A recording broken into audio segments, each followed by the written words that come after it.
Eh bien salut tout le monde, comment allez-vous? J'espère que vous allez super bien. Donc aujourd'hui on se retrouve pour une nouvelle vidéo concernant le moteur de recherche pour Tor.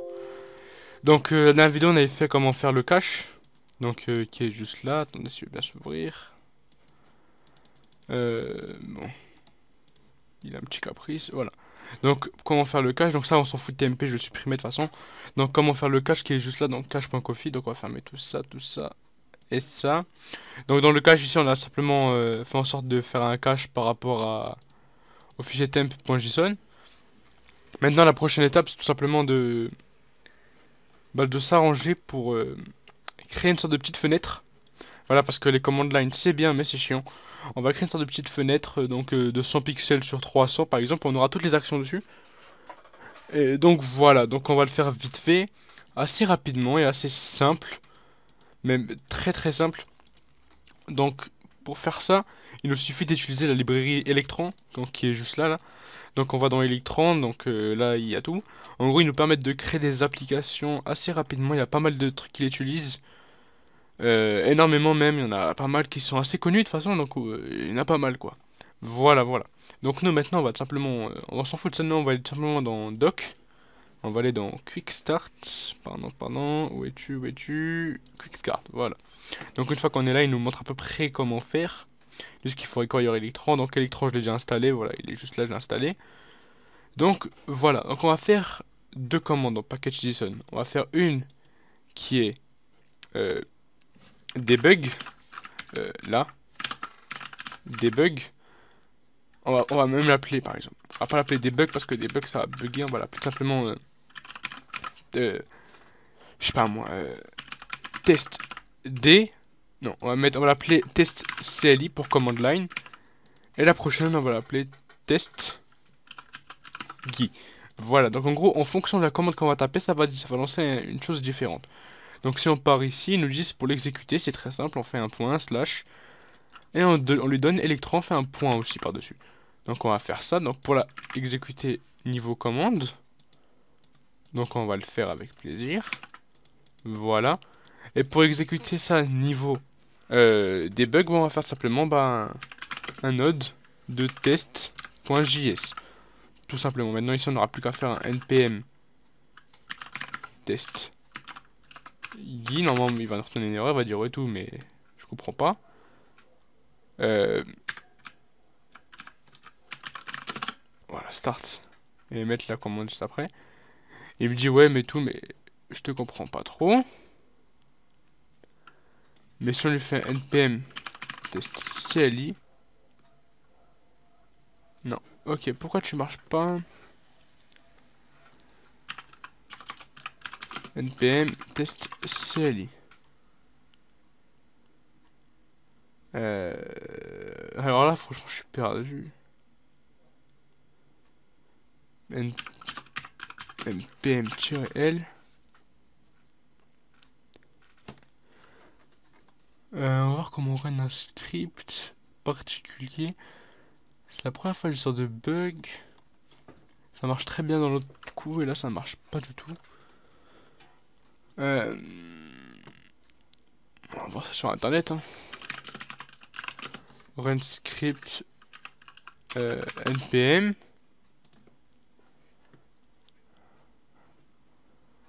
npm. Ok, d'accord. Faut mettre un run. Hein. Donc on va faire un npm run test CLI pour command line. J'espère parfois au niveau du son. Ils me disent.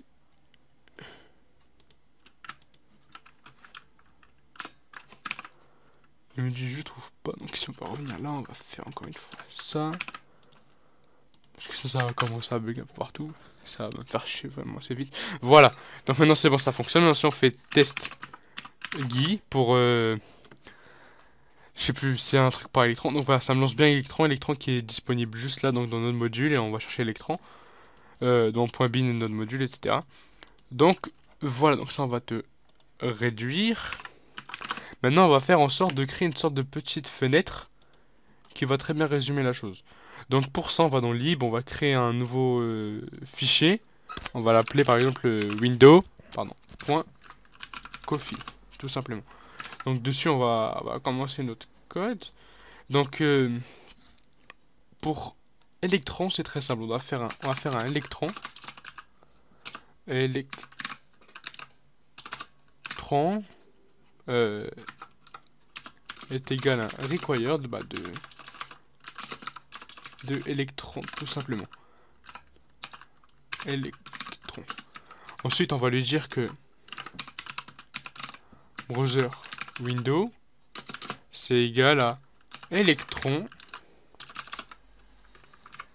électron.browser window. Voilà, donc comme ça en mode ça va le faire assez bien. Ensuite on va créer la fonction le app. L'app c'est tout simplement pour savoir quand l'application est opérationnelle .app. Tout simplement. Donc je l'avais déjà fait quelque part, mais on va pas chercher à savoir, c'est beaucoup plus simple comme ça. Voilà. Donc maintenant on va voir à peu près comment on fait. Ils nous disent tout simplement que ça c'est pour simplement les patterns, ça on s'en fout pour l'instant. Ils nous disent on peut créer une window, pour faire ça on fait un wheel, etc. Nous on va simplement faire un app on ready. Tout simplement, donc app, et on va mettre .on, et là on lui met ready, c'est-à-dire quand l'application est prête, on va lui dire par exemple tu me fais un log de ok, tout simplement. Donc là si on teste ça, test Guy, bien sûr, faut pas faire ça comme ça. Faudrait plutôt appeler ça, donc on va faire, pour pas que ça soit exécuté automatiquement chaque fois qu'on va faire, on va faire module.export. On va l'appeler window. Voilà. Donc tout ça on va le mettre dans la parenthèse juste là. Voilà. Donc ici on va lui dire tu me fais ok. En fait j'hésite encore à mettre à require le électron à la base de l'application, comme ça sera utilisé une seule fois pour toutes les applications, à chaque fois qu'on aura besoin d'électrons. Mais bon, pour l'instant comme ça marche, après on verra pour les modifications. Donc là on lui dit que lorsque l'app est ready, tu me fais un ready, tu me fais ok. Donc ici on va lui dire d'importer la bonne truc, donc ici on va l'appeler window par exemple. On fait un require de window. Ici on va faire un window. Ouais, faudrait vraiment faire en sorte. On va appeler wind. Et ici on va l'appeler win. Win.wind. Normalement si on fait ça, il va tout simplement m'écrire le console.log. Donc on va lancer au niveau Guy. Bien sûr il me dit ok. Maintenant si on le lance au niveau CLI, il est censé me dire ok vu que c'est exactement le même fichier. Ok, il me dit non parce que tout simplement ici il me dit ouais tout, mais je trouve pas ton électron il est pas chargé, le module il est pas été chargé. Alors que si on lui dit en Guy, il va me dire ok le module est chargé, très bien. Donc nous pour l'instant on s'en fiche. Donc on va lui dire simplement que quand l'application est ok, on va lui dire tu vas me créer une fonction, donc on va lui dire window create. Ce sera une fonction qui va tout simplement faire exactement comme ce qui est écrit ici. Donc on devra créer une variable qui s'appellera win est égal à new browser window. Ensuite on doit lui passer en paramètre un tas d'informations. Pour récupérer les informations c'est très simple, vous allez dans la documentation et vous allez dans browser window. Voilà, donc vous faites CTRL F, vous cherchez un peu. Et là il y a vraiment tous les paramètres à prendre en compte dans browser window. Par exemple ici ils nous disent qu'on va faire un new, on pourra mettre toutes ces options là. Donc nous on va mettre la taille déjà. Donc width, et là on va lui dire 100 pixels. On n'est pas obligé de mettre des pixels, on peut mettre directement la taille. Et comme longueur, enfin comme hauteur, on va en mettre 300 par exemple. Ensuite on pourra aller beaucoup plus loin, mais pour l'instant ça nous suffit largement. Donc on va lancer un Guy, on va voir ce que ça donne. Censé me retourner rien. Parce que ça bug, parce que j'ai que déclaré la variable, mais sans pour autant l'utiliser. Donc ici on va faire un window create. Voilà. Maintenant on va juste revenir ici, on va voir ce qu'il fait encore. Il lui dit de lui ouvrir une URL. Donc ça, on va lui dire d'ouvrir une URL. Donc on va faire un win.load URL. il prend tout simplement le lien. Donc nous on va mettre, au début on va mettre un lien de Google tout simplement. Google.fr. On enregistre. C'est parfait, win.load.url. Quand t'es ready, tu me crées la petite application. Je vois pas qu'est-ce qui peut déranger de plus. Bon, on va voir ce que ça donne. Voilà. Voilà, donc il nous a créé notre petite fenêtre. Donc notre petite fenêtre, il nous l'a créée. Donc elle est toute petite, il faudrait vraiment pour ça l'agrandir au niveau de la largeur. Donc ici on va mettre 400 même. Et on va voir ce que ça donne si on relance. Normalement il sera plus grand que la hauteur. Voilà, donc là je pense que c'est un truc assez correct. Tout ça on s'en fiche. C'est un truc assez correct. C'est assez petit, c'est bon. Bien sûr, si on n'aura pas le truc de Google, on aura un autre truc. Je pense même on va l'augmenter un peu au niveau de la taille en hauteur. On va relancer ça. Voilà.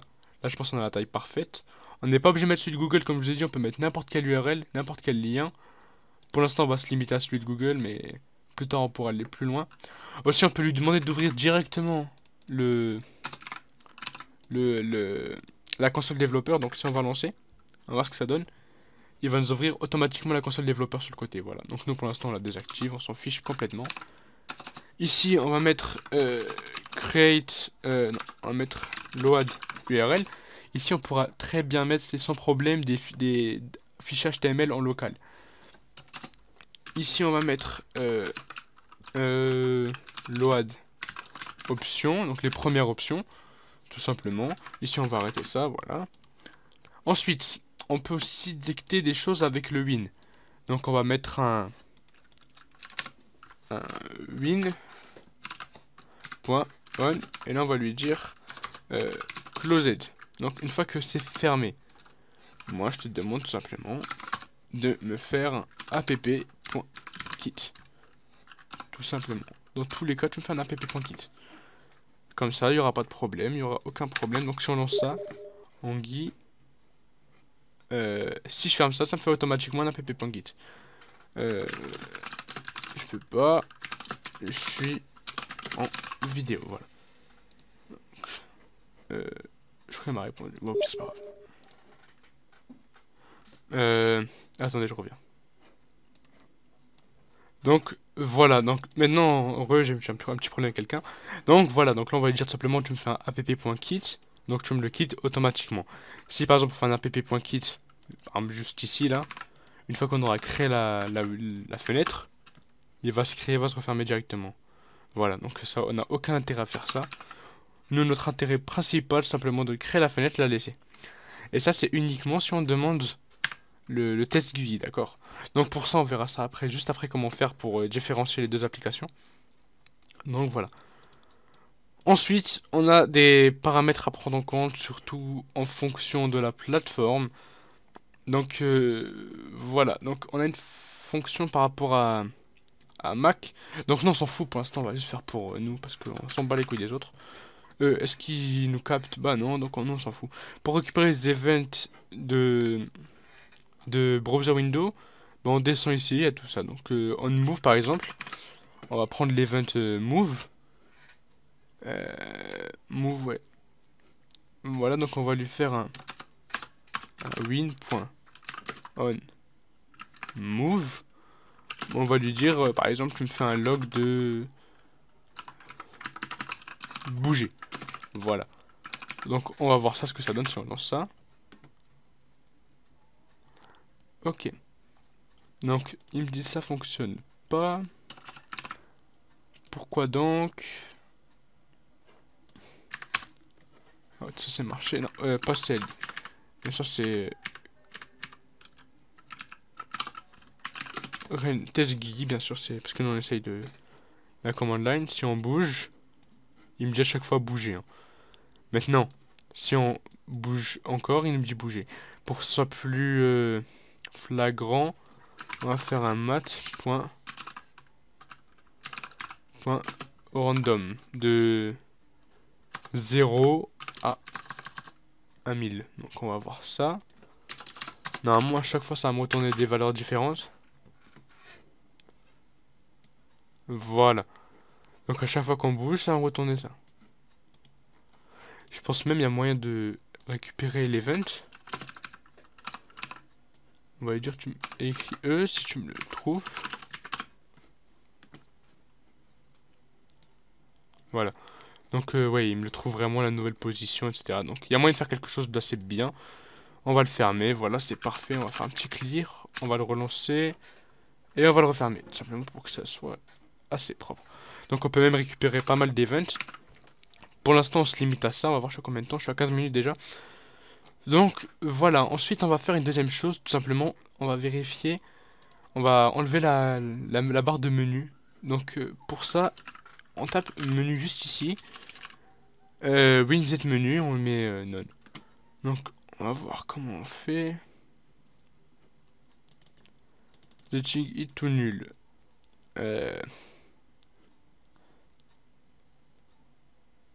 Ok. En gros, ils me disent que si on veut enlever le menu, ça suffit simplement de faire un win.z menu. Et là, on lui dit nul. Donc, si on le relance ça, on n'aura pas le menu juste en haut. Le menu, c'est ça, là, où il y a écrit File, Edit, View. Voilà, c'est ça le menu, il n'y aura pas ça. Et ce sera beaucoup plus beau. Maintenant, il me reste plus qu'à faire une seule chose, c'est de faire une sorte de page HTML qui aura un peu de tout et qui sera vraiment pratique. On aura une sorte de petite page HTML, même elle sera moche, mais dessus il y aura tout écrit. Donc pour communiquer entre la page HTML et le petit serveur, on va utiliser socket.io, on sera obligé de passer par socket.io pour faire ça. Donc voilà, donc ici il y a tout ce qu'il nous faut, vous venez ici, vous trouvez tout ce qu'il vous faut. Il y a tout, on peut même récupérer le titre. On peut modifier le titre, on peut interdire la modification du titre, on peut aller vraiment très loin. Et franchement, il y a rien de mieux. On va pas chercher midi 14h quand on a tout ce qu'il nous faut juste ici. Voilà quoi, donc comme quoi avec Node.js on peut vraiment tout faire. Mais vraiment tout faire. Donc on va pas s'en plaindre. Maintenant la prochaine étape, on va créer tout simplement une petite page HTML. On va aller dans Data. On va faire un nouveau dossier, on va l'appeler HTML. Et dedans on va mettre notre code HTML, donc index.html. Là ce sera que du HTML, il n'y aura pas de PHP, il y aura du JavaScript, il y aura de l'HTML et du CSS uniquement. Il y aura strictement rien d'autre. Donc voilà. Par exemple, pour répondre à la question qui est tout simplement, ouais, mais comment tu vas faire pour exécuter un coup l'interface Windows et un coup l'interface command line? Bah, c'est très simple, dans le fichier package.json, ici je mettrai pas test.js, mais je mettrai par exemple cli.js, ici je mettrai pas point directement. Et dans main, il faudrait que je change et je mette guy.js tout simplement. Par exemple, hein, c'est un exemple comme tant d'autres. Voilà, voilà. Donc là, on va passer à la prochaine étape. On va créer la page HTML, donc qui est juste là. On va voir comment la charger. Donc pour ça, il y a tout écrit ici, encore une fois. Donc ils me disent, il faut utiliser la librairie de Windows. Donc on va utiliser leur librairie, on va voir comment ça fonctionne. Donc pour que ça fasse, il faut qu'on fasse un path est égal à require et on lui met tout simplement le truc. Bien sûr, on ne va pas passer par là, c'est beaucoup trop long. On va juste faire un require de path. Donc on va faire un path est égal require et là on va lui mettre path. Comme ça ici on pourra faire un path.join path.join et là on va lui mettre underscore dire name. Et là on va lui mettre un petit plus et on va lui mettre enfin je raconte, on va mettre une virgule. Ce qui est bien avec ça, c'est que ça va me le join d'une façon totalement parfaite. Donc on va lui mettre virgule et on va lui dire tout simplement data slash html slash index.html. Donc pour tester cette petite variable là, il suffit simplement de la taper juste là. Donc on va faire un log de ça. Et si on lance ça, il va nous dire quand il va l'écrire juste là. Donc lib, non, donc ce sera pas lib, ce sera simplement slash. Voilà. Normalement c'est bon. Si on va lancer ça, il va même retourner le slash. Voilà, donc il me dit final data. Donc maintenant, si on peut effacer ça. Ici, on peut revenir là et voir ce que ça donne. Donc dans le index.html, on lui a dit tu me le l'URL index.html, tu me lances ça. Donc ici, normalement, la page index.html est lancée. Donc pour tester ça, on va mettre simplement le mode développeur. Donc on va activer le mode développeur, on va tout simplement copier-coller. Je vois pas pourquoi on devrait se casser la tête, si tout est déjà fait pour nous. Donc on va lancer ça encore une fois. Voilà, donc on aura la page qui s'affiche. Donc déjà on peut voir qu'elle est vide. C'est des très mauvais signes. Donc elle est vide. Pourquoi tu es vide? Pourquoi es-tu vide? Euh, Pourquoi es-tu vide? Pourquoi es-tu vide? Pourquoi es-tu vide? On l'a dit, tu me fais un pass de ces deux-là. Que... Donc, et c'est tout, hein.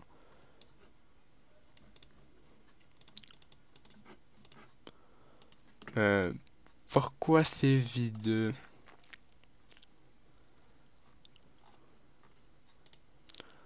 Peut-être que c'est pas le bon lien. Il y a moyen, ça dépend uniquement de votre truc de Guy. Normalement, c'est le bon, hein. On a bien le final. Data. Ah oui, bien sûr, je suis bête. Parce qu'on a créé simplement tout ça juste ici, hein. Il faudrait faire en sorte que... Non, on va tout simplement copier ça là. Et on va le coller juste là. Donc, paste. Voilà, maintenant si on relance ça, ça c'est marché. Parce que c'était pas dans le bon dossier. Voilà, donc une fois ici, donc on peut voir que ça fonctionne très bien. Donc, imaginez ici on aura un sorte de log, et ici on aura les options, par exemple affichées quand c'est par exemple si c'est ça, si c'est ça ou si c'est ça, et ça va s'afficher, ça va défiler, ça va défiler. Il y aura des statistiques, il y aura plusieurs trucs, donc c'est très simple comme ça. On a le petit qui a changé. Aussi un truc, c'est pour changer l'icône, donc vous tapez icône, et là vous cherchez donc voilà, faut chercher un peu. Voilà, cette icône, on peut changer l'icône comme ça, ou on peut la définir nativement directement. Je vous conseille de la définir que de cette façon-là parce que c'est la façon la plus simple et logique. Et voilà quoi. Donc maintenant il ne reste plus qu'à créer la page HTML, juste ici. Sachant que je suis très nul en HTML, je pense que je vais faire une petite pause.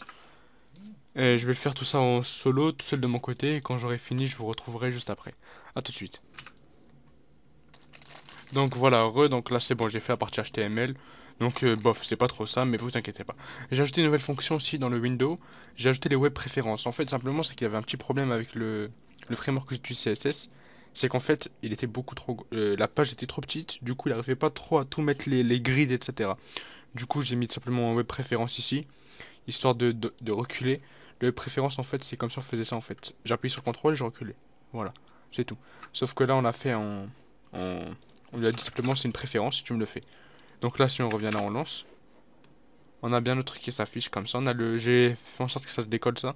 Comment j'ai fait ça, j'ai appuyé là, j'ai fait je l'ai déconnecté de là, j'ai fait ça, tac, j'ai appuyé là et j'ai mis là. Donc voilà, il s'est déconnecté. Maintenant ici on a ça. Donc en bas on a cache, add et remove. Ici on a les liens. On aura les liens donc qui seront présentés sous cette forme là. Donc on aura ce lien qui sera add par exemple, celui qui sera remove, etc. Donc on aura plusieurs fonctions, ça dépend. On n'aura plus qu'à ajouter les liens ici les uns à la suite des autres. Du coup, voilà, là on a fait l'interface. On pourra même aller plus loin pour mettre plusieurs liens, etc. Mais pour l'instant, on a fait le plus grand, on a fait le plus, pas le plus simple, mais si enfin l'un des plus simples, on a réussi à le faire. Donc voilà, on a réussi à faire l'interface graphique. Du coup, prochaine étape, on va passer tout simplement à faire les requêtes HTTP. On va voir comment créer le serveur, comment créer lancer Tor en local à partir de Node.js, tout simplement pour pouvoir se connecter au proxy de Tor. Donc on va voir comment faire tout ça assez facilement. Donc voilà. Du coup moi je vous dis à la prochaine, n'hésitez pas à partager et à liker la vidéo, à la prochaine. Peace.